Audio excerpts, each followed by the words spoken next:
I've been all across this country. Okie dokie, folks, and welcome to this week's episode of Monday Night Shaw. I am Kyle Shaw, a.k.a. The Canadian Goose, and on the show today with me is a very interesting cat, someone who has not necessarily taken to the ring in tights and kick pads or whatnot, but a fellow that is very well known around Calgary for helping out with the Alberta Wrestling Academy, keeping the guys on track, keeping everybody feeling happy and motivated.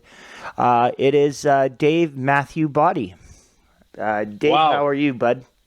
I am fantastic. I gotta say, I appreciate you saying my name correctly after asking me. That's why I asked you about it off air before the show. It's so, like, even English teachers in high school, junior high would always get it wrong as well. So it's a very. I looked at it and I was like, okay, is it Boddy or Boddy or Brody or yeah? So, welcome to the show, bud. Thanks a lot for having me. Yeah, no problem. I've recently had a few other folks from the Alberta Wrestling Academy on the show. Of course, Vinny Fever was on, and then I had Jordan Aries. So nice. I'm guessing they're both stellar guests. Yeah, they were both great guests, and they at least Vinny for sure definitely talked about what you do there. But I was hoping that maybe you could give us a little bit more of a clear idea from your own words. So I befriended Otto. Well, we met officially again at a former. Yeah, I'm not sure if Otto has friends. Just kidding. Yeah. More like acquaintances that he talks to. We met and we actually conversed further and realized that I actually met him, initially 20 years ago when my buddy Kenny and Steve Rivers would wrestle with Can-Am.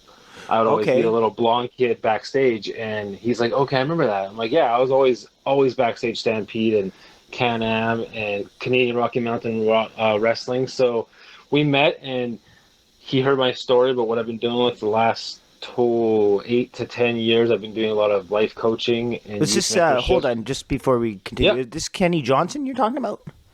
That's correct, yeah, prime time. Okay, solid. I know him. I've wrestled him a few times. Oh, he's my childhood best friend. We met when I was 4.5, I believe, around there.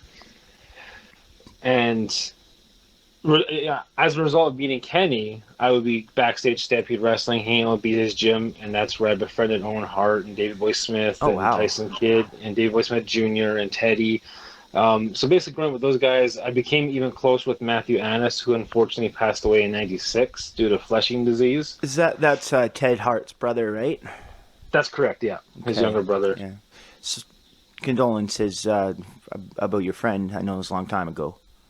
It's definitely something that you don't recover from. Like, people always say eventually you recover from death, but you really don't. Like, it always lingers with you with the pain and the missing them. You just learn how to adapt. And basically my biggest advice for people who are dealing with that is live through memories. Just constantly go to those memories and smile and laugh and whatever. But when Matthew died, I stopped going to BJ's gym for a couple of years because it just didn't feel the same. And the next time I went back there was in 2005 when I started training with Tyson for about a month and a half. And then that's when my story basically developed. So I started training in 2005 with Monster Pro Wrestling in Edmonton, Alberta with Massive Damage. Tom McDonald was also there. Bobby Sharp was there. It was a 2-day seminar. I suffered a severe neck injury from taking an arm drag, and the canvas in the ring had a tear in it. Oh no! And when I went to when I went to go do a roll through with the arm drag, my foot got caught in the chair, and I landed right on the side of my neck with my entire body weight. So that wasn't fun. Yeah, no. Yeah. I've taken some gnarly arm drags a couple of times, and a lot of times it's on me because I'm not super graceful sometimes, but never have I landed on my neck off an arm drag. That must be horrible. Like, I've hit my ankle a few times, and that's really a bummer. But my neck, Lord. Yeah, to be honest, it could have been a lot worse with the ankle because my ankle stayed within the hole, and I couldn't torque over, so I went right on my neck in an L shape. And with adrenaline rush, you don't feel it, but I felt it on the way home on the Greyhound bus, and I was like, okay, I'll take a couple weeks off. So I did. and then I started training with Bad News Allen, and in Oh, that class was Gamba Singh Jr. and Jinder Mahal.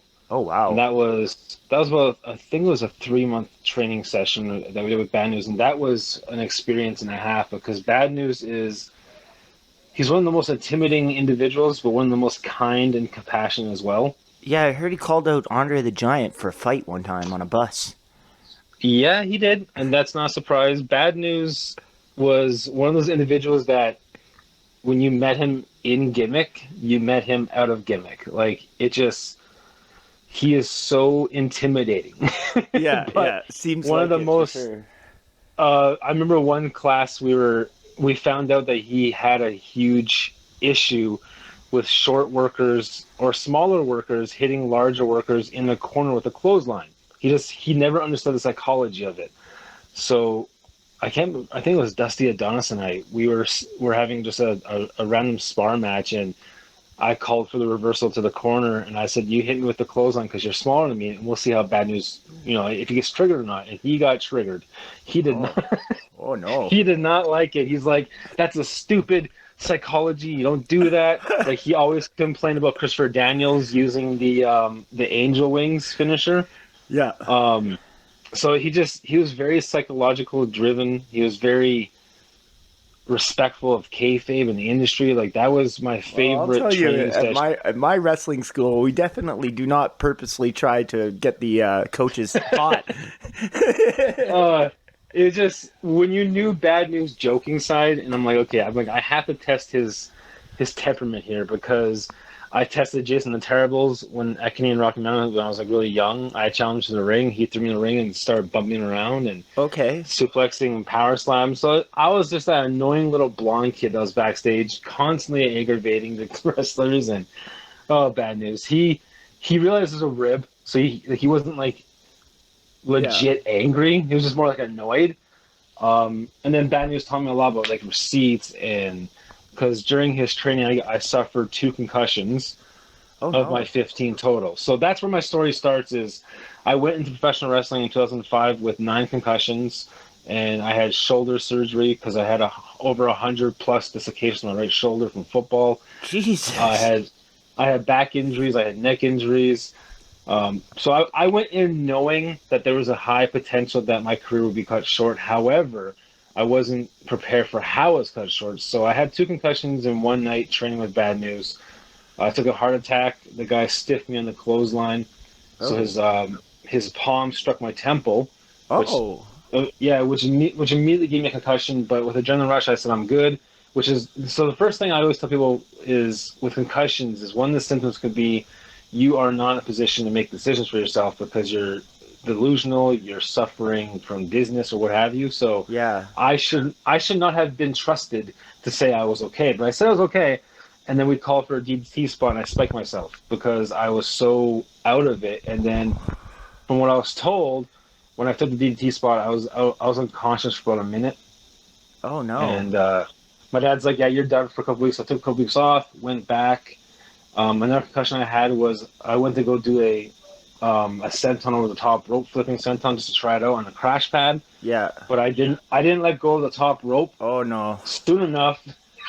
So I don't know if you saw the recent Keith Lee spot where on Raw he would go do a diving senton on I'm the just top. And imagining you caught yourself, the ropes pulled you back in, and you probably nailed the back of your head on the ring apron on the way out. I went straight down, basically a pile driver to myself on the ring apron. Oh no. Um, I have no recollection of it. My best friend Jesse was like, "This is what happened," and I was like, "Sure, if you say that happened, I'll believe it." And then I took some, I think I took about a month off then, and then I started training with Tyson at BJ's gym because I just put a deposit down for Lance Storm School to Okay. go train with him. So I was like, you know what? It's gonna be another 3 months before Lance's next school session opens. So I figured I would just train with Tyson to avoid ring rust. Okay. During that, Natty came by and Davey Boy Jr. came by to give us some tips, and Natty was frustrated because I can't do drop kicks. no Oh, matter how much, no matter how much she tried to teach me, I could never do them. Even with Matthew when I was younger, I could never do them. I don't know why. they're challenging, man. Oh, Like I have done drop kicks, like in training, but like it took me a long time before I'd even like really like even do it in training because I just was like, like I'm jumping up, drop kicking people in the thigh, like.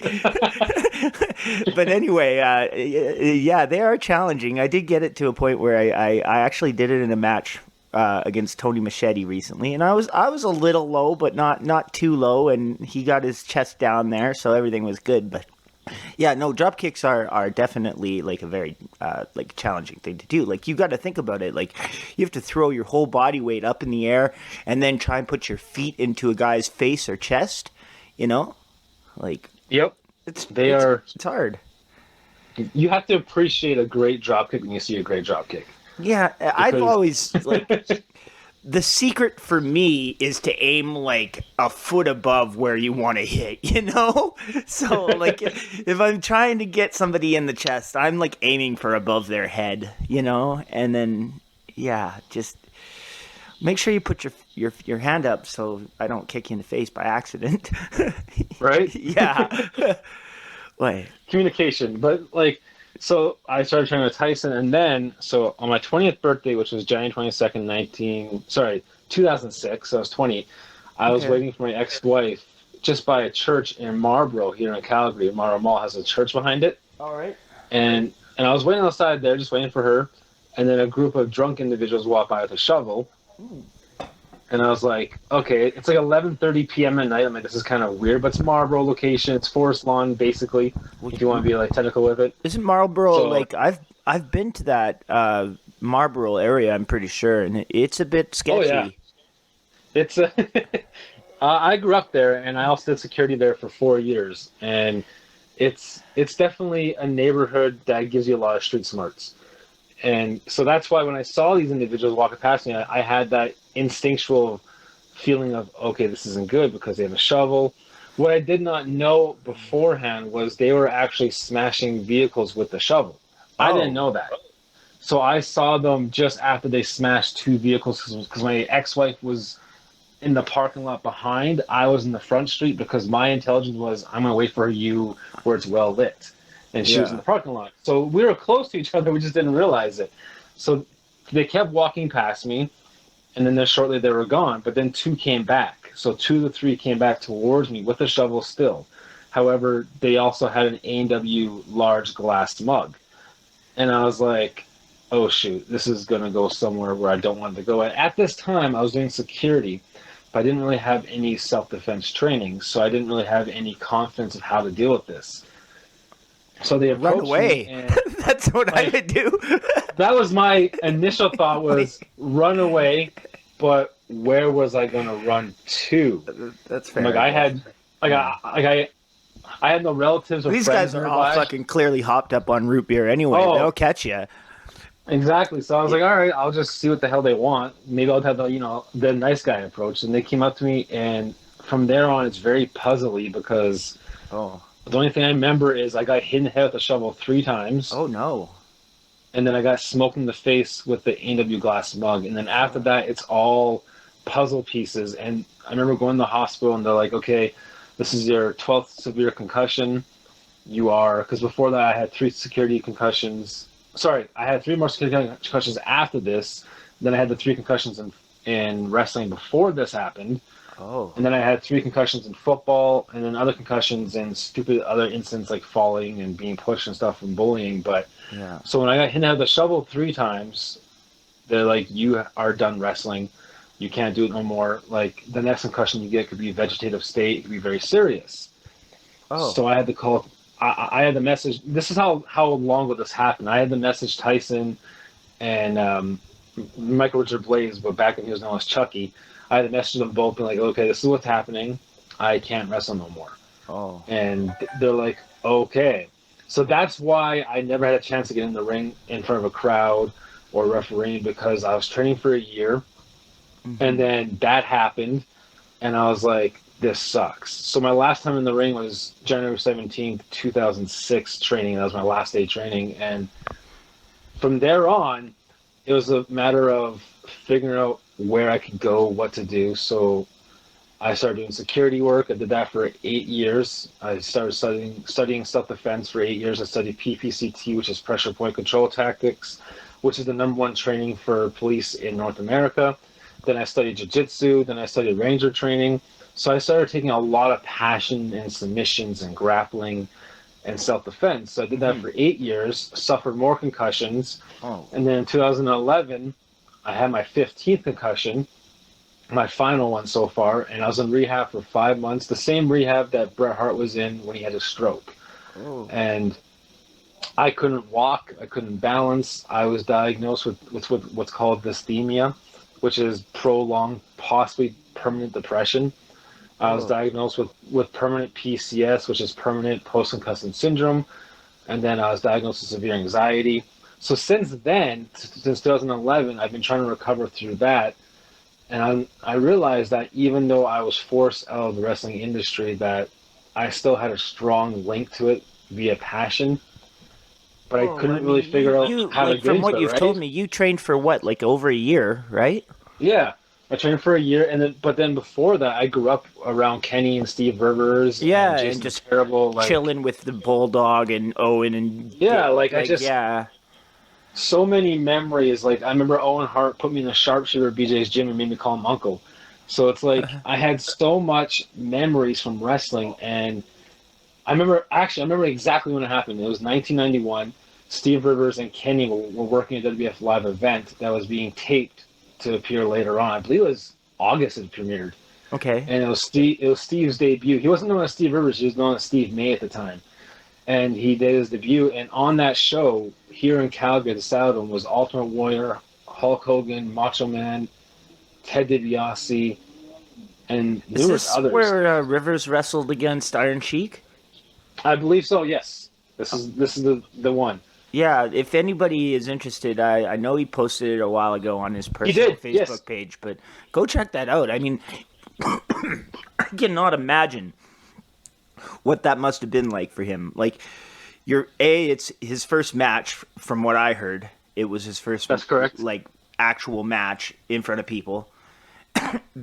B, it's against the Iron Sheik, who legit is probably, like, one of the more experienced guys on that roster at that time. So, like, it's not like they're going to go out there and have, like, a stinker. But mind you, the athletic expectations at that time are also probably, like, you know, a lot less intense. But still, it's like you're in front of thousands of people in your first match for the WWE and like, that's insane.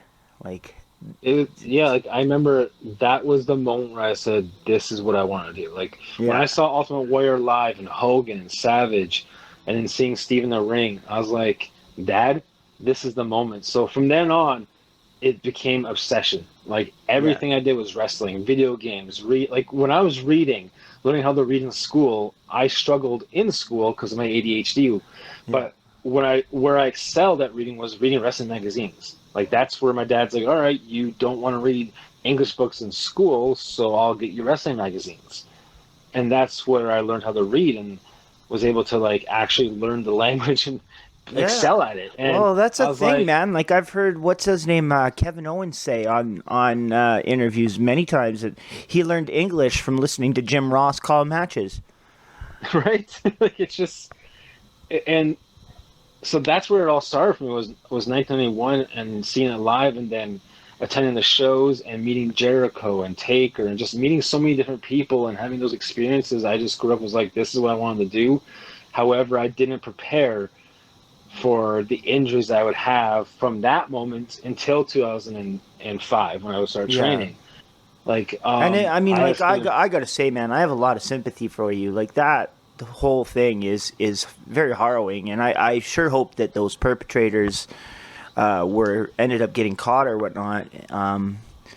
But like, yeah, no, I can't imagine, dude. Like I've been injured and it sucks, but I've never, I've never been like, oh, you'll never wrestle again or anything like that. You know what I mean?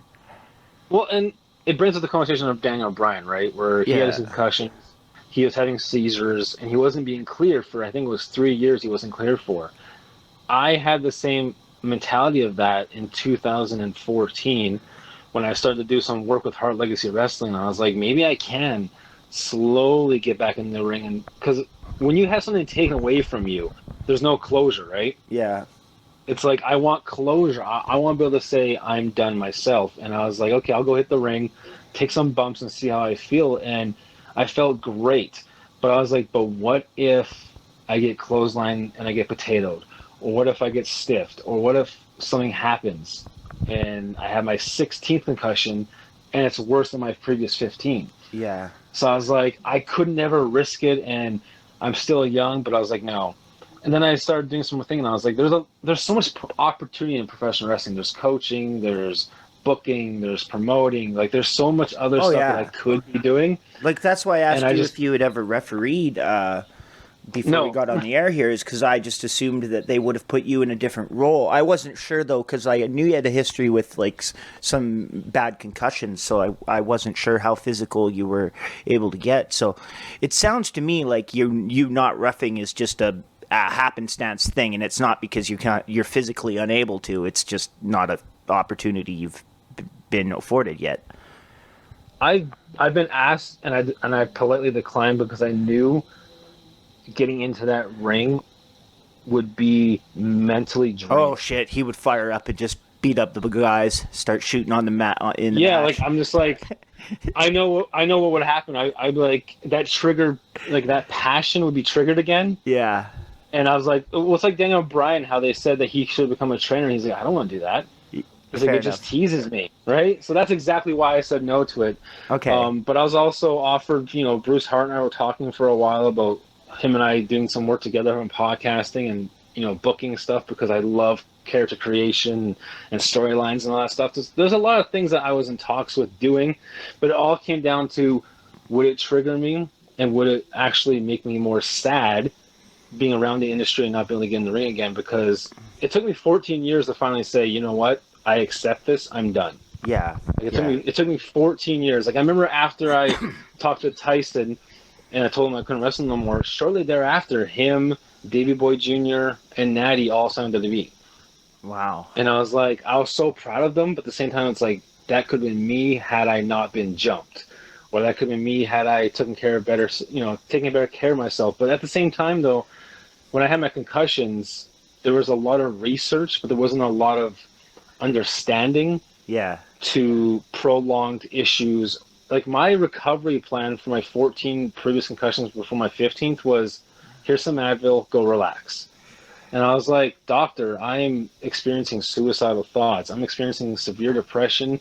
I'm hallucinating. Yeah. I have emotional behaviors. When Benoit happened, I was showing the same symptoms of Jeez. Benoit, where I was throwing a couch through a wall. I punched walls, but I have no recollection of doing it until I saw the aftermath. And my ex-wife's like, Dave, you need help. So in March of 2011, when I had my 15th concussion, thankfully, WCB's like, Dave, there's a pattern here. We need to send you to get help. And so I was able to go to rehab, and they're like, I remember my psychologist, the first time we met, I told her my story, and she's like, I have no idea how you're still alive right now. Jeez. Because I was so depressed and so I was battling suicidal ideation for so long that I remember when I was in rehab in 2011, I did try to commit suicide, and the only thing that saved me was the visualization of my son laughing. Like I remember Yeah. just having a vision of him laughing, and I was like, you know what?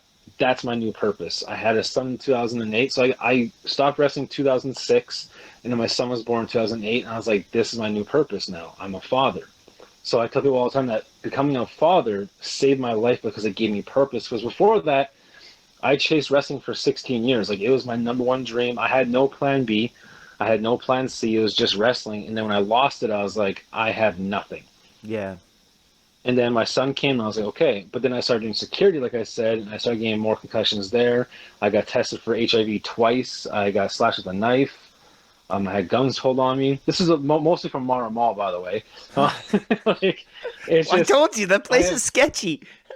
when you came, my very first shift in Marlboro, I noticed that their back hallway doors were held open by plunger tops, and I'm like, what the heck? This is a bad omen. How they are holding their doors open by using plunger tops. Yeah, that sounds And then weird. it was very weird. And then the second day in, we arrested a pedophile who was had a history. Then we had a person get stabbed and had HIV positive, and I was like, what? Where am I working?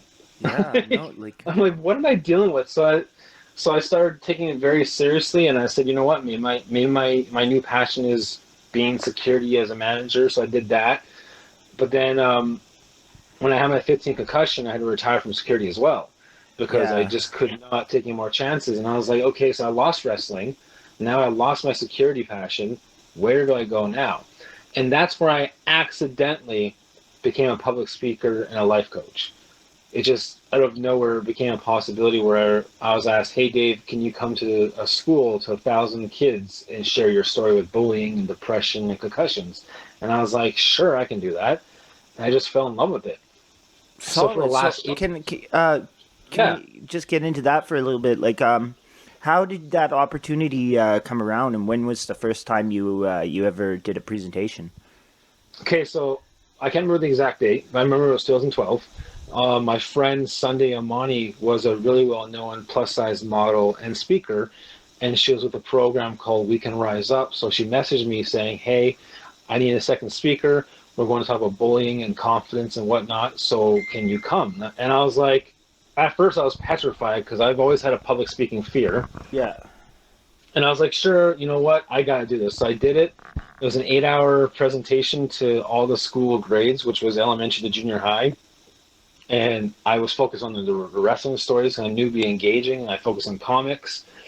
And then I just was like, oh my God, that was a huge adrenaline rush. Like I was entertaining people, not in the ring, which was my initial dream, but I was doing a different aspect that was very just positive yeah, and obviously less risk. So I would do that. I spoke at a couple schools. I spoke at a couple of events. I spoke at a couple RCW shows, and then I spoke with Tyson Kidd at his sister's old elementary school, Belfast. So me and Tyson spoke there, and that was the last time I saw Tyson. So that was a lot of fun speaking with him. yeah. This was when he was injured. So Oh, he figured this is when it was something to do with his leg. I can't remember if it was a torn MCL or torn ACL, but he no, was off because of not that. his neck then. No, this was his previous one. Okay. So that was awesome to see Tyson again. And then I started producing a Shaw television series. I did that for 2 seasons, Oh so two wow, years. I didn't know you That were into was that. Yeah, I did that, and that's why when you said you were having technology issues, I'm like, dude, I've been there. I get it. Like the first season that we did the show for was called Record to Edit. Yeah. So we would record it, edit it, and then post it. And then the second season was the most challenging one because we went live, and that is a whole new universe because people are late, people are running behind. Like it's just so much that Yeah, can happen. I can imagine that it's not only just like a scheduling issue, but like one of the things that reason I don't particular, like I've done live podcasts. I just recently did one with the Dad Bod Squad. Go check that out. It's also here on Backbreaker Media Network. It was fun. We actually chatted for a long time, but it was a live thing. And anytime I do one live, I get nervous because I'm always worried I'm going to say something I shouldn't or put my foot in my mouth, you know? And here we have the benefit of editing where I can just go back and be like, oh, yeah, delete that part where I said that boneheaded thing, you know? And I send it off to Mike, the ref, the head chief here at the Backbreaker Media Network. And he takes care of everything, editing-wise and whatnot. So you mentioned you have a podcast to me. Correct. What is your podcast called? Where does it air? And what is it about?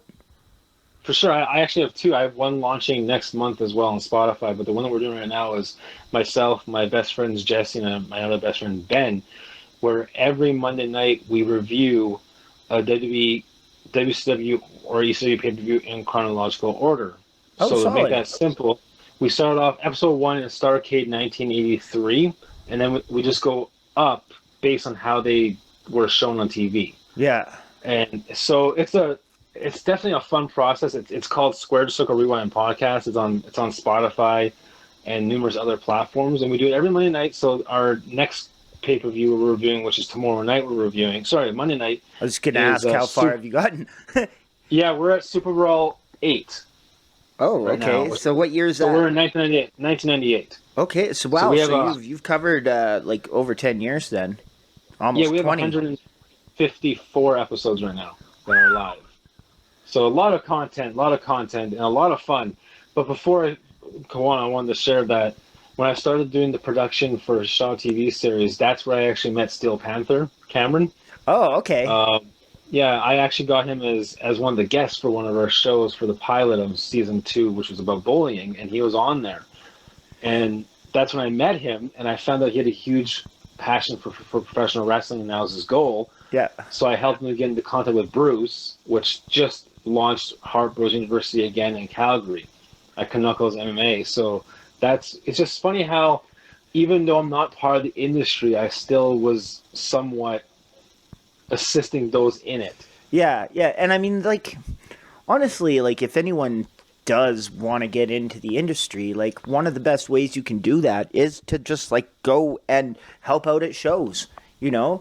Offer to show up and set up the ring and move chairs around and put up posters for the next show. Like, that kind of stuff that promoters really, really, like, need that help. And it's a good way to get yourself in the door if you're willing to work hard and, you know, you don't, like I say, walk around putting your foot in your mouth or whatever, you know?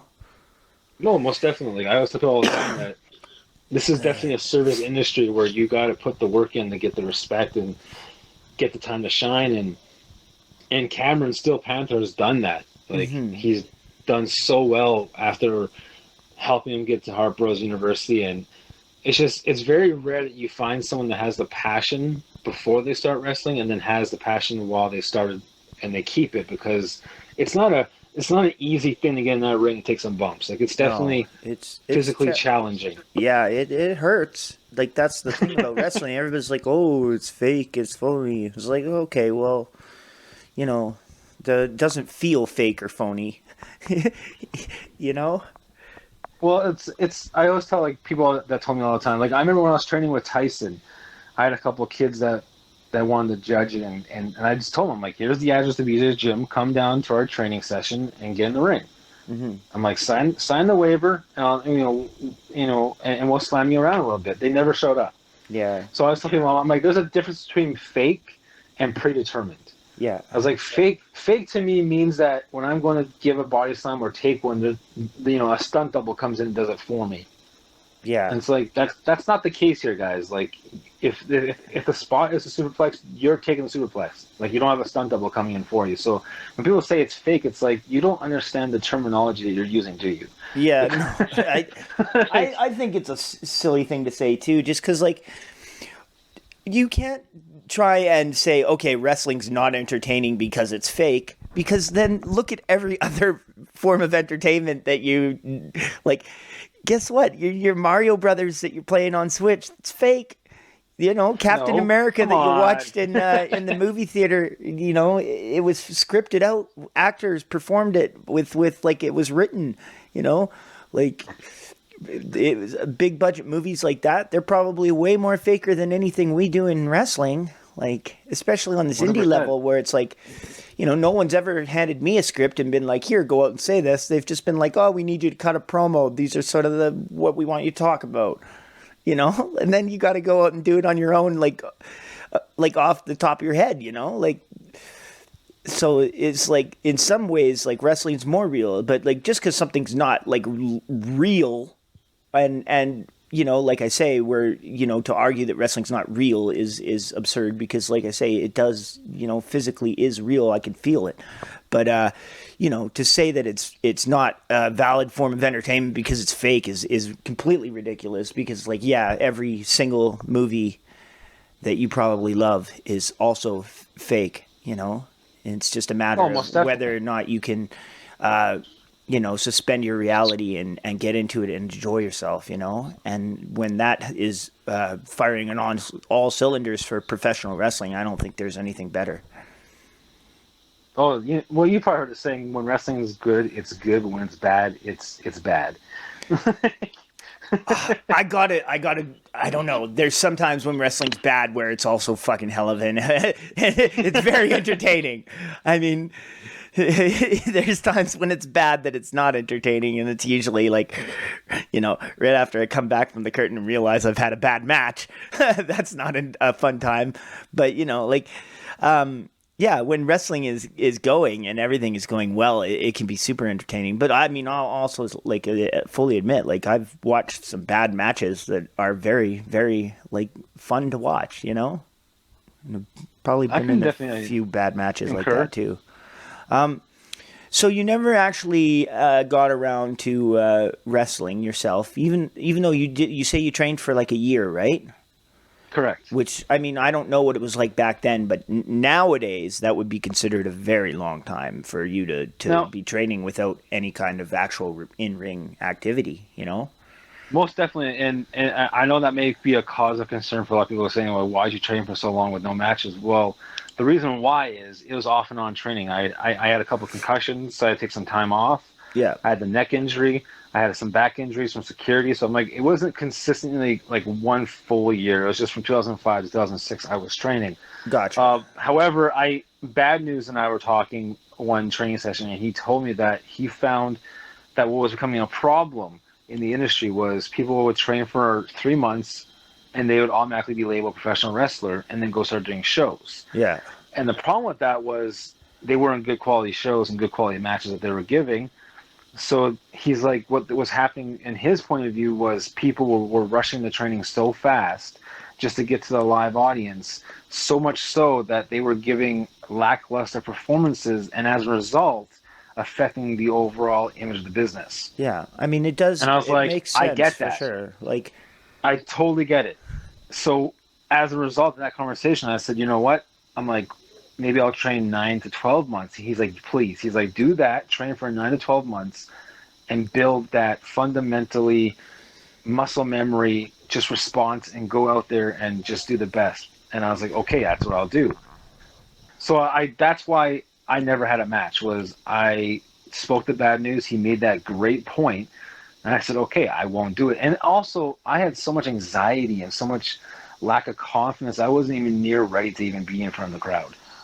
Yeah, like, I mean, that's definitely, like, stage fright can probably be an issue, but, like... Oh, like, from experience yourself there, Goose, that the fans can be extremely, toxic. Definitely, you can have some bad experiences in front of certain crowds, for sure. I honestly, I never feel like stage fright has really affected me in wrestling all that much. Like, you know what I mean by stage fright? Like, you do get nervous, of course, but, I've always felt, comfortable being in front of people and performing because, I did improv shows back in the day and stuff, right? So I was a performer before I was ever in wrestling.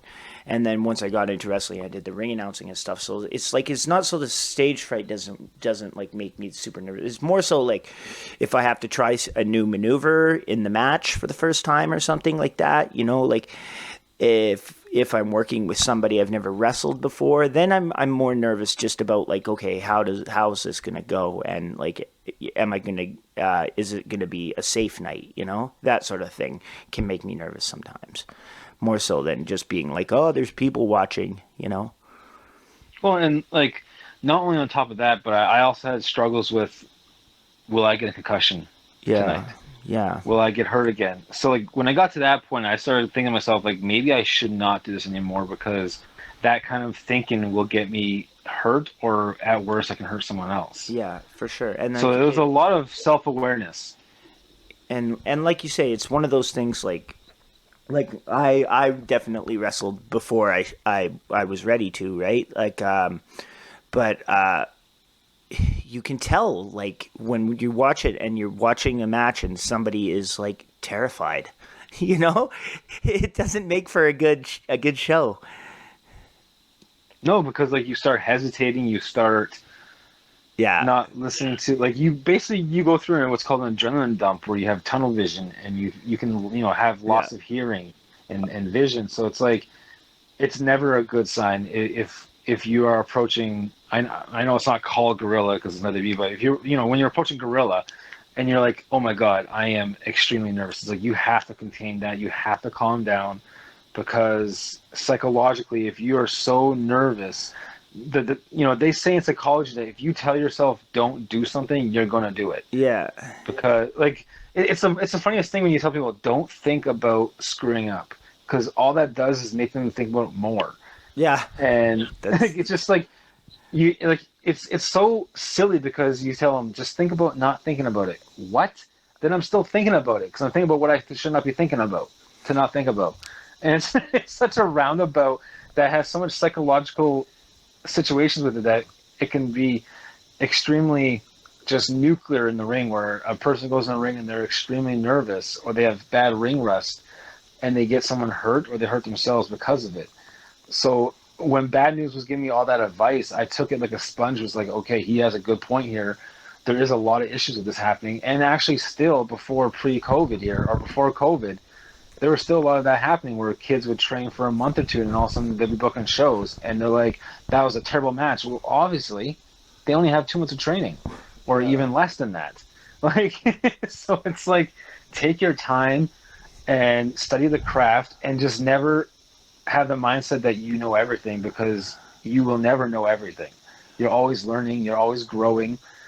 And that's why I never had a matches, was because it's just like I took my time and I was like, I'm going to train. But then the concussions started happening and then my back injuries. And I was like, okay, this is now making it even more longer for me because I don't feel confident going into the ring right now in front of people and dealing with that nervousness on top of, oh my God, I now have 10 concussions or 11 concussions. And oh shit, I can get my 13th or 12th one now. Yeah. So it was probably for the best I never had a match, to be honest with you, because looking back 2020 now in hindsight, I was not near ready. That's fair, man. Like even with all say. the training, concussions, they make you, or actually not even just concussions, but any good or bad injury you have can actually cause you like a mindset shift where it's like, oh my God, I can get hurt again. Yeah. And that's when I realized leaving the industry and not partaking in it further was probably the best decision for me. Even though it hurt at the time to have to say I'm done, it was probably the best thing for me and for the industry that I was away. And for your family. Like you said, you have a son, Like, correct. I have a son and a daughter now, so it's like, yeah, you can't be now sitting around in a vegetative state not taking care of your kids because you want exactly, to get in there and that's take some why bumps. exactly, and that's why now I'm coaching with AWA. It's my emphasis is 100% on safety and health. Like, it's just, you want to be able to be the best in the ring, but be the greatest outside of it for your family. Yeah. That's the end result I'm trying to push these kids towards, where it's like, don't make wrestling everything, because when you retire, I want you to be able to still have a life with your kids and your grandkids and so forth. Like, 100%. So I wanted to get into that like next with you.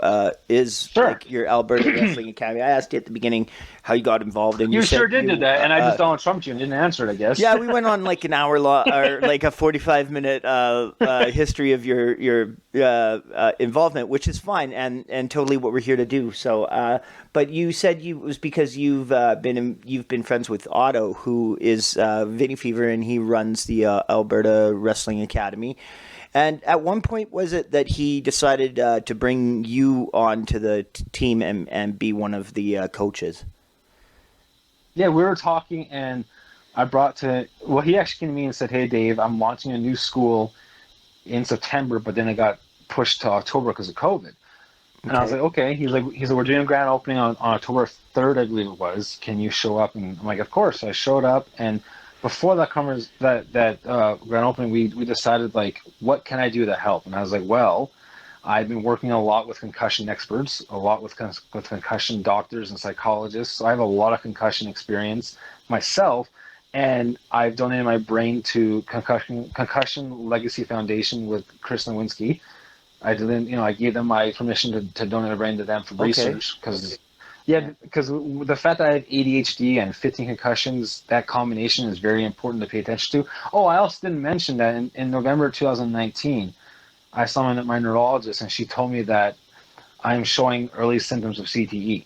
Oh, yeah, that's not good. So let's get get your brain in there and get it examined. Yeah, what happened was I was experiencing a lot of symptoms with memory loss, a lot of symptoms with emotions, a lot of symptoms with dizziness.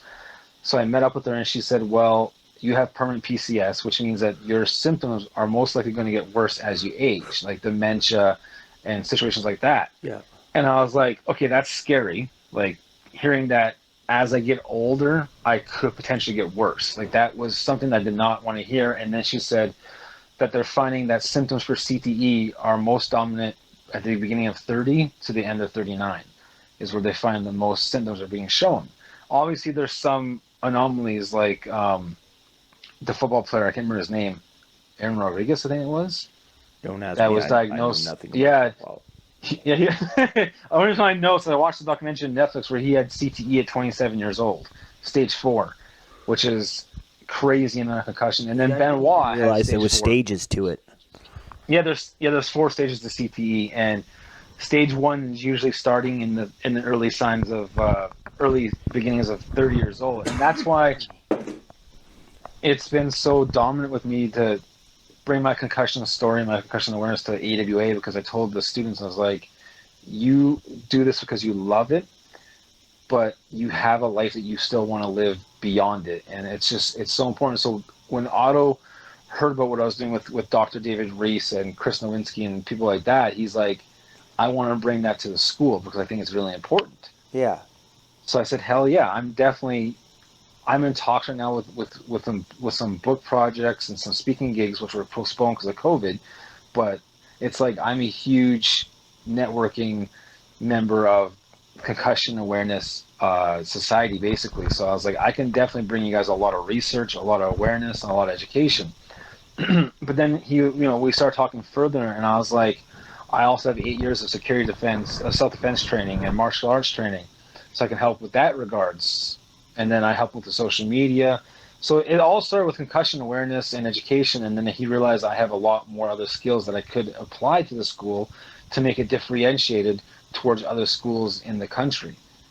I told him, I was like, there's a lot of schools that are not focusing on concussion awareness and concussion training. They're not focused on That's not on all.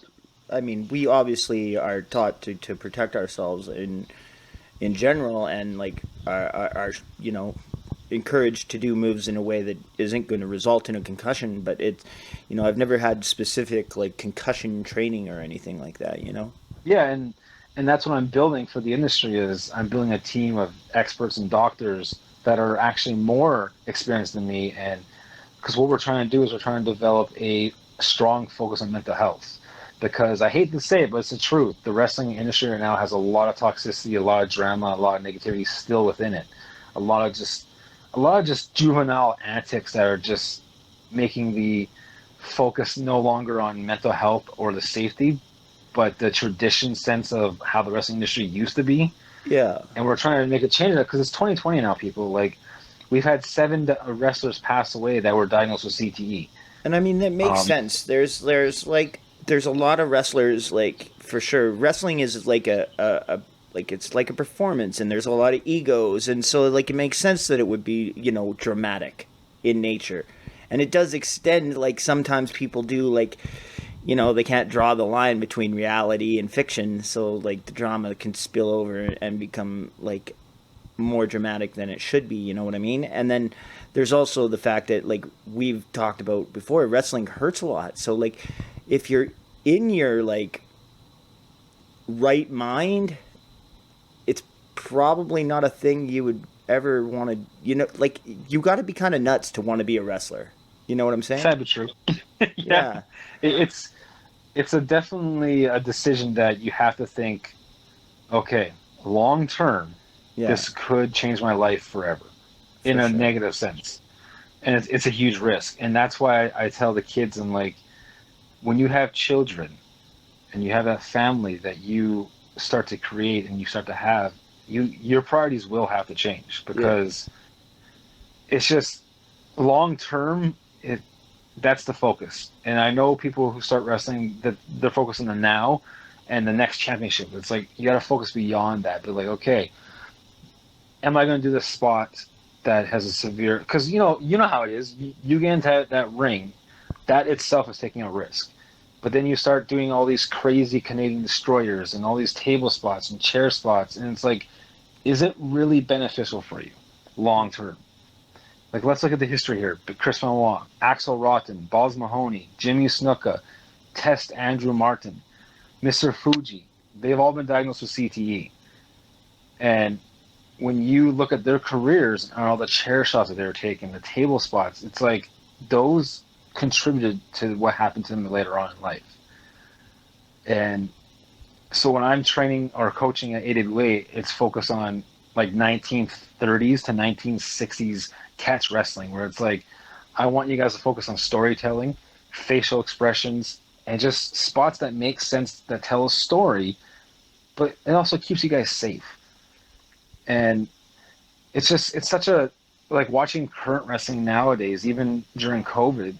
And for example, 2 weeks ago on Raw, Jeff Hardy hit a swanton from the top rope to a table outside, and he smoked his head on the steps. I saw that. It was ugly. And I'm like, really? And then people are like, oh, Dave, it's Jeff Hardy. I'm like, see, I don't see Jeff Hardy as the superstar. I see Jeff Hardy now as a father and a husband. And I know it may sound corny because it's so anti-wrestling to think of this way, but I'm just like, dude, that spot made no sense. Like, you put your life on the line for A, there's no fans present. Like, yeah, they're on computer screens, so there's no pop. I was like, B, it's like, that could have been done so differently. Like, why was the you table could have put moved next that to the table like, yeah, right? 3 feet to the left, and it would have been fine. Well, I mean, as fine as jumping off the top rope, doing a flip, landing on a guy and breaking a table can be. But, you know, like, yeah, 100% it was all like, why would he do that with those steps there even, you know? And then if you are, then why aren't you going out way further to make sure that, you know, you don't smoke your head on the steps? But it's just like, it gets you thinking, like, think about Axel Rotten and Boz Mahoney and all those chair shots they took in the past. yeah. And even like Randy Orton, like, I remember Mick Foley. Like, Mick Foley's donated his brain to CLF.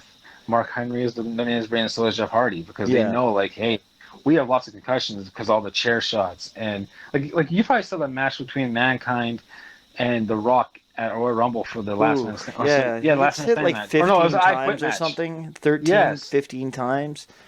And I'm just sitting there, I'm like, guys, knowing what we do now in 2020, let's avoid making those same mistakes today. So I'm glad that they banned chair shots to the head. Yeah, like, I'm glad they did that. I got hit in the head with a chair once, and it was terrible. It was not fun. No, it was really awful, and like, you know, you're bleeding, and then you're kind of fuzzy and foggy and stuff, and you know, you just kind of feel aloof. That's how it sort of was for me. I mean, I don't know if I was concussed or not, but you know, it was one of those things and whatnot. And it was very much so that, like, if anyone ever was like, okay, and then I'm going to hit you with a chair in the face or in the head, and I'd just be like, yeah, no, let's avoid that and not do it that way. You know, we just don't need to. It's not. Well, and I like. You can like stab a guy in the gut with the chair and then hit him over the back. You know, you don't have to hit him in the face. Yeah. Oh, it hurts. Honestly, like in that same match where I got hit in the head, I got hit in the back too. And the shot to the back hurt more, but the shot to the head was the one that was, like, you know, concerning. But it was just like, yeah, like, just don't hit people in the head. And like, yeah, no, it's not a good idea for sure. I honestly don't find entertainment with it no more. Like, when I see chair shots to the head, I'm like, that doesn't entertain me. Or when I see table spots where the guy hits their head in the steps, it's like, I'm not entertained by this. Because knowing what we do now about concussions and CTE, it's like, I don't want to see Jeff Hardy, 51 years old, having a CTE episode. Yeah. Based on what we saw 10 years before, and we're like, oh, that was amazing. It's like, fans have to understand that they're part of the problem to why wrestling has increased to how hardcore it is now, because they just wanted more blood and more violence. Yeah. Because they got so addicted to it. It's like, guys, they're entertainers, yes, but they're also fathers and wives and husbands. And it's like, so you asked me what my podcasts were. The podcast that I'm launching next month is called BoddySlam on mental health. Okay. And what I'm doing is I'm inviting individuals who are part of the wrestling industry currently, aspiring to be, or in the past, like legends and Hall of Famers. All And right. what they're doing is I'm not inviting them as a gimmick or a character, but as themselves, saying, how has mental health affected you in professional wrestling, or how has concussions helped you, or sorry, not helped you, but benefited you, or hurt you, or harmed you, or how are you doing with it now? And Yeah. it's all about mental health, because a lot of these Hall of Famers, that's why, like I'm talking to Bushwhacker Luke, and he's coming onto my podcast, and he's like, looking back now, there's not really much focus on mental health in wrestling. It's go out there, do the show, and whatever happens, happens. And it's like, he's like, that's not healthy no more. I was like, people are waking up and realizing, like, they're realizing wrestling in itself is dangerous, but now you have all the head concussions and mental health issues and emotional abuse. Like, there's a lot of coaching that's happening right now throughout the industry where it's very counterproductive and very unhealthy. Yeah. Very like, and it's being hidden as traditional training.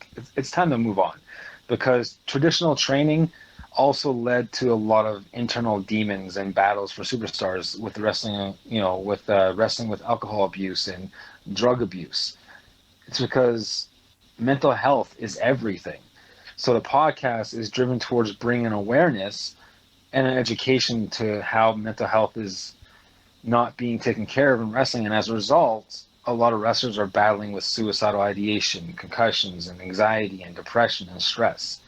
Well, and we're trying to figure out how we could change that, where the backstage environment is more so supportive of you than it is against you, saying, well, your match was terrible, you suck, you're terrible, get out of the ring, you don't belong, and all the backstage arguments. And it's like, okay, we have to change the industry as a whole to where we're not adding more damage than is already happening in the ring.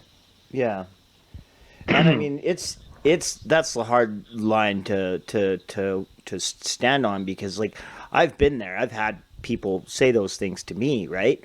Like, you're terrible and you don't belong, and it sucks. And it's like, I mean, it's kind of motivating though, because you also have other people that are like, no, stick with it and keep going and work hard and do your best. And like, it's just one of those things. Like, I can appreciate, and I always tell people, like, I need to know what I did wrong, so like, you do have to be able to hear, accept, and acknowledge and address criticism, right? Because like, that's what you need to do, is address it. But like, if you don't like even listen to it, then you can't. But there's also like a tactful way about going about giving somebody like pointers and stuff. And I really can't comment on that, because I'm not experienced enough in the business that I would ever do that. I wouldn't pull someone aside and try to tell them how to wrestle or anything. Like, I might give them a tips if I saw something weird and was like, oh, maybe if you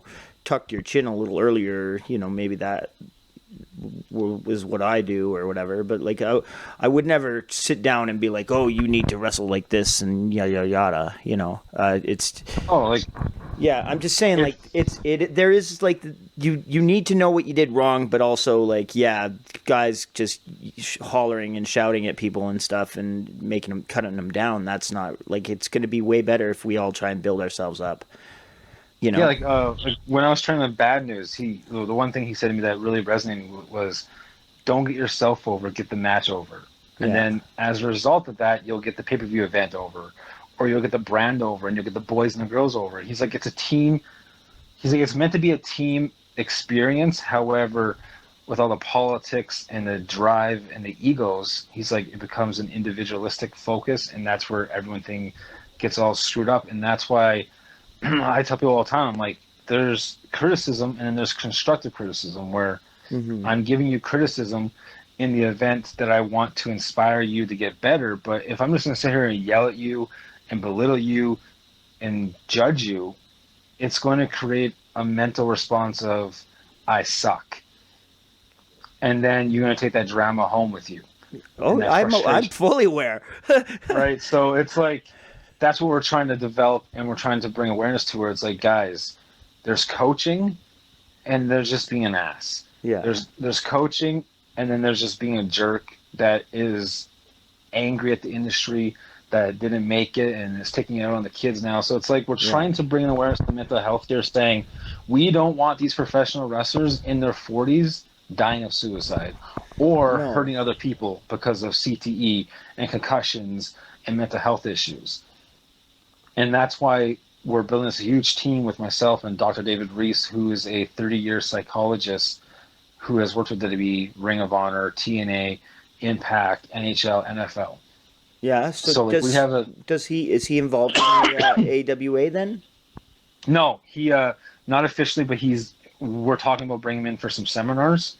Okay. To teach about psychology and psychiatry and concussion awareness and signs and symptoms, and just basically updating all the data that's been found. Like, all the research that's been done on concussions is quite alarming. Yeah. With what they're finding in regards to permanent, long-term side effects and risk, and it's scary. Like, when you see all the research, you're like, holy cow, this is scary. And that's why WWE and, well, I shouldn't say AEW, because AEW didn't have a ban on chair shots until Cody Rhodes had a chair shot to the head that looked really bad. Yeah. And then they're like, talking about that recently on an interview. They're like, yeah, we should probably ban chair shots to them. Like, you think? like, why do you have to have social outcry to ban something? And then Matt Hardy was having a match with Sammy Guevara, and they were on top of a forklift, and the spot was to go through 2 tables, but Matt Hardy cleared both tables and smoked his head in the concrete. Oh, no. And he was knocked out for a good 30 to 40 seconds, and then the match continued. And I was like, what the hell? And the doctor was like, well, he said he was clear. I'm like, I don't care if he said he was clear. I just said one of the symptoms of concussions is you are delusional. You should not be trusted to make a decision saying you're good. Because, like, it's just, like, it's well known now that you can suffer a concussion, and there's, like, and people have to understand, like, there's a lot of myths about concussions too. Like, you can't have a concussion unless you are unconscious. That's not true. Only 10% of concussions that are reported involve being unconscious. So there's a lot of myths that have to be corrected. Like, for example, concussion symptoms could not be instant. You know, they can show days later, even weeks later. This is interesting. I'm sorry to interrupt. You have had 15 concussions. I'm not sure if I've ever had one or not. You know, like I say, maybe when I got hit with that chair, but like if it did, it was minor. But like, can you explain what happens? How does it feel? So it's different for everybody, but the what concussion basically means is it's enough force created that sends your brain to hit the skull, and as a result of that, it can cause internal bleeding. It can cause instant symptoms like dilated pupils, vomiting, dizziness, headaches. The most common that are severe, like if you have small symptoms, you do not have to go to the emergency room. However, if you have symptoms of vomiting, nose bleeding, severe headaches, dizziness, it's highly suggested you go to the hospital right away. No, like, I'll see how I feel tomorrow. It's like, no, go right away, because it could be very serious or it can be very minor, but you want to go get it checked out. With my concussions, because of all the research at that time, they were all severe, but they were treated minorly. Had I had better response from it, I probably could have prevented at least 80% of my concussions. Yeah, but well, like you because said, like there was no education. Like, my doctor's like, you're fine, just take some Advils. I'm like, doctor, I'm hallucinating. I'm seeing things. I'm having dreams of killing myself. And he's like, it's okay. This is normal. I'm like, this is normal? What? So, and then 2011 was when they're like, yeah, we have a lot of research now, and they put you in risk a lot of times. Like, every concussion I had was a risky concussion, because I was ignoring. Like, there was one time there, Goose, where I had my head in the freezer, and I just stood there, and my ex was like, what are you doing? I was like, I don't know. I don't know why I have my head in the freezer right now. I'm just standing here. I don't know what's going on. I don't know who I am. And it was very scary being someone that I did not know who I was. Yeah. And then when the whole, like I said, when the whole Benoit thing happened, I understood everything, because it's like, this is what I'm showing. And his brain was comparable to an 80-year-old man with dementia. Yeah. because of all concussions. And so like nowadays, I had a student of mine say, hey, this student potentially suffered a concussion at the wrestling show. This is what happened. And I was like, he had lost vision. That's not good. So I contacted the kid. I was like, listen, man, if you had lost vision, that's a sign. Like, you got to get checked out. And he's like, oh, but I don't want to miss the show next week. Or I'm like, I don't care. Like, none of that matters to me right now. Yeah. Because long term, I've told you guys, long term is the goal here. I want you guys to be healthy and be able to live your dream. And right now, you potentially suffered a severe concussion. You need to take care of that. And he's like, okay, I'll go take care of it. I'm like, thank you. I was like, I have to be here for you to remind you, because I understand adrenaline rush, and I understand passion, and I understand pride. But pride can kill you. He's okay now, eh? He went and got evaluated. He's all good. Okay. So that's what I do with AWA. Is they have questions about concussions, they come to me. If I don't know the answer, I send them to my contacts and my team basically, and they get the answer for them. So it's really good to have, because concussions can happen at, like, I don't know if you know this, Kyle, but research has also shown that you don't have to get hit in the head to have a concussion no more. Yeah. Because now there's a thing called shock impact. So if you get hit hard enough in the lower back, it can actually cause a shock to go up to your brain. Jeez. And that shock can give you a concussion. So let's say you take a back body drop. Actually, that's a bad example. Let's say you take an atomic drop and you get stiffed on it, and the guy actually nails you in the tailbone, and you get shocked from the tailbone upwards. It could give you a concussion. Damn. Like, the research is so intense right now, and that's why the wrestling industry is paying so much attention to CTEs and concussion now, because the data is always changing. Like, before, it's like, oh, you hit the head, you can get concussion. Oh, now, because of shock syndrome and shock impact, if I get hit hard enough in the lower back or the knees and it goes upwards, I can get concussion from that too. So it's like, now you can go from having a stinger to, well, is it a stinger or is it concussion now? Yeah. Like, so there's so much data out. And like, another thing that's really important that I had with me that I could have died from, which I'm so glad I didn't, obviously, but it's called second impact syndrome. So what that means is, if you have a concussion that does not heal properly, and you sustain another concussion too soon, it can actually kill you instantly.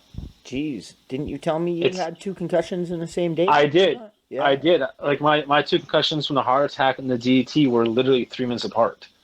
Oh, boy. And so what happens with second impact syndrome is it causes internal bleeding. So the first case was a girl playing rugby. She suffered a concussion. She took 7 days off, and she thought, hey, I'm healed now. I feel better. Mm-hmm. She played the second game in rugby. She got hit in the head. She died on the field. Oh, my God. And they're like, even though she felt good, the brain still showed it wasn't fully healed yet from the first concussion. So when she suffered the second one, it killed her instantly. And it's like, and I told, Dr. David Reese, and I was like, guys, we got to take this more seriously. We got to put the industry second and people's health first, and realize that if you have a concussion, you need time off, not you should.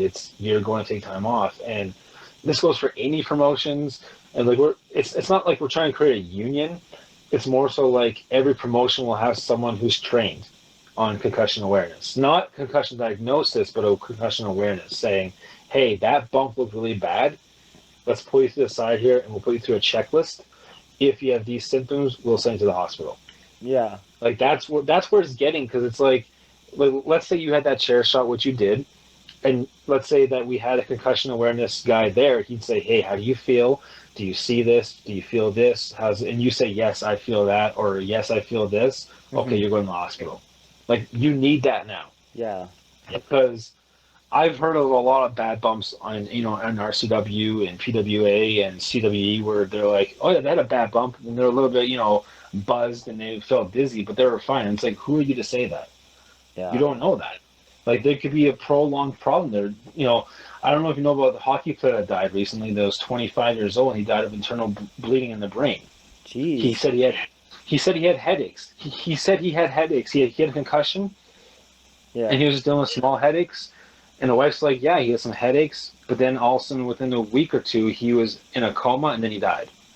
Oh, my Lord. And it's all because of a concussion, because he had headaches, and he didn't report the headaches, and they ignored it. And then he passed away. There was also a boxer. Now, do you know why boxing went from 12 rounds down to 10? No, I don't. The reason why they found that concussions were happening mostly in the 12th round. So they found out that the longer the fight, the more increase there was of concussions. So that's why they lowered down to 10 rounds, because they found that 10 rounds and under had the least percentage of concussions. Oh, And I was okay. like, I mean, it okay, does so make now, sense. I mean, it is a sport where you just basically try and punch another person in the right? face, right? Like, So I'd it's like they're imagine trying a to lot of figure, concussions occur. they're trying to figure all these ways to allow the sport to be very physical, but less risky of concussions. And I'm like, Yeah. guys, you can't do that. Like they're trying to create a new helmet for football that prevents concussions, and this one doctor is like, that's not possible. And I don't know if you knew this or not, but professional wrestling, they're saying that taking a slam or taking a bump is comparable to a car accident going 35 miles per hour. Yeah, I have heard So that. it's like you're putting your body through hell. So let's help you not only have a longer career because it's what you love to do, and I want to support that. But Yeah. let's have it where you can be healthy while you're doing it, Yeah. and that's what BoddySlam on mental health is focusing on. BoddySlam mental health is a podcast right now, but I have a lot of plans for it in the future to be bigger than that. And it's all because I want to be able to help guys like you and guys, the students and the girls. It's like, listen, I want to help you guys live your passion for as long as you can. But my passion is making sure that when you retire, your family gets the best of you. Yeah. And that's what I'm doing right now. I can't wrestle no more. So right now it's not about me, it's about helping you guys stay safe. And that's what I'm doing. Is there any performance aspect of wrestling that you would like to undertake if you got the opportunity? Like, obviously, like it's not safe for you to bump, but like, would you like to try your hand at perhaps refereeing or ring announcing or being somebody's manager or some kind of a role like that on a show? It's it's funny that you asked me that because Kenny recently asked me to manage him and Rivers because they're bringing back USA Express with RCW. Oh, And really? I was like, oh, I would love to do that. But this was before I had the closure, right? This is before I said, you know what? I accept I'm done. I Mm-hmm. accept it. I acknowledge it. I'm good with it. Now that I'm actually in that mindset of I can go in the ring and not feel that pressure of I want to bump, I was like, I will do it. If it's to help the brand, if it's to help the superstar or the wrestlers involved, if it's going to help the business as a whole, I'll do it. So Yeah. it's definitely something that Squiggy has talked to me about, and I was like, I would love to help out. Bruce has talked to me about helping him book and helping him like figure out ways to build the industry up. Because right now with COVID going on, it's the best opportunity for brands to be like, listen, what can we change? What can we work on? And what can we do to make this industry better, safer, and just more entertaining, Yeah, but for not more sure. barbaric, right? 100%. I mean, like it is about longevity, and like you got to be smart about the risks you take. I mean, it is wrestling, so there's always going to be risks, but just be smart about it. Dave, we're running out of time here. It Are is, we? yeah, Oh, Chris. It is like as we're recording this, it's probably like about a week before Christmas or whatnot. And so this time of year is particularly like hard for those struggling with like depression and whatnot. So I just wanted to find out from you, like, what are the things that you do to motivate yourself when you find yourself like depressed and down?